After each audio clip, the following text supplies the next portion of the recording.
In this video, we're gonna take a look at the transport functions and give an overview of FL Studio. Here you see a blank project.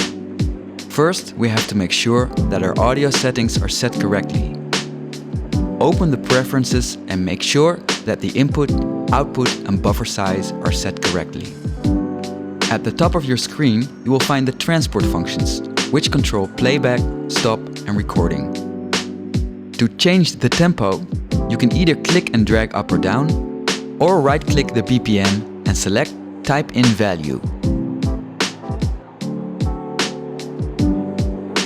Here you can activate the metronome, which helps you keep in time. FL Studio uses multiple windows like the arrangement window, piano roll, channel rack and the mixer window. You can open them by clicking on the boxes in the top right corner or using the dedicated keyboard shortcuts.